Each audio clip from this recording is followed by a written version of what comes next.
السلام علیکم ورحمۃ اللہ وبرکاتہ۔ الحمدللہ رب العالمین، تمام تعریفیں اس ذات پاک کے لیے جو تمام جہانوں کا رب ہے۔ رب کا مطلب ہے پالنے والا، رزق دینے والا،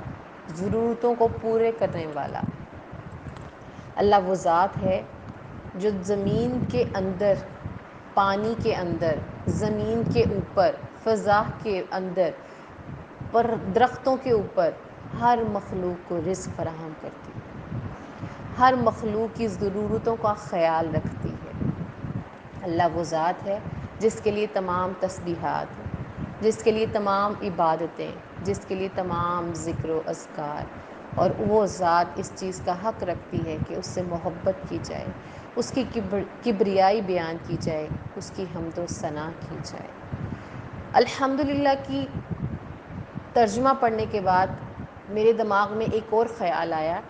کہ جب اس پاک ذات جس نے ہمیں اتنا کچھ فراہم کیا، جس کے لیے قرآن پاک میں ہے کہ اس کی تعریف کے لیے قلم، درخت قلم بن جائیں اور سمندر سیاہی بن جائیں، قلم خشک، قلم ٹوٹ جائیں اور سیاہی خشک ہو جائے، تب بھی اللہ کی تعریف کا حق ادا نہیں کیا جا سکتا۔ تو پھر جو دنیا میں ہمارے لیے ہمارے ضرورتوں کا خیال رکھتے ہیں، کیا وہ لوگ بھی ہمارے لیے شکریہ کے باعث ہیں کہ نہیں ہیں؟ تو اس آیت سے میں نے ایک سبق سیکھا کہ جو لوگ دنیا میں ہمارے ہیلپنگ ہینڈ ہیں، چاہے وہ ہمارے والدین کی صورت میں ہیں، ہسبینڈس کی صورت میں ہیں، بہن بھائیوں کی صورت میں ہیں، ہمارے رائٹ ہینڈ ہیں، ملازموں کی صورت میں ہیں، کسی ڈرائیور کی صورت میں ہیں، کسی ٹیچر کی صورت میں ہیں، وہ سب اس چیز کا حق رکھتے ہیں کہ ہم ان کو بھی شکریہ ادا کریں، ان کے لیے بھی ہم تھینکس کا ورڈ بولیں۔ تو جس پاک ذات نے ہمیں پیدا کیا، ہم اس کے بھی شکر گزار ہیں، اور جو دنیا میں ہمارے لیے باعث راحت بنے،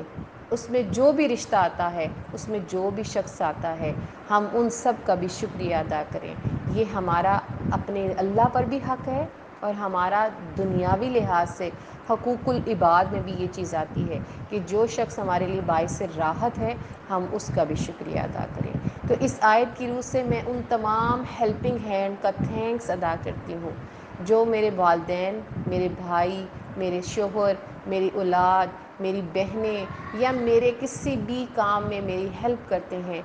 میں ان سب کا شکر گزار ہوں۔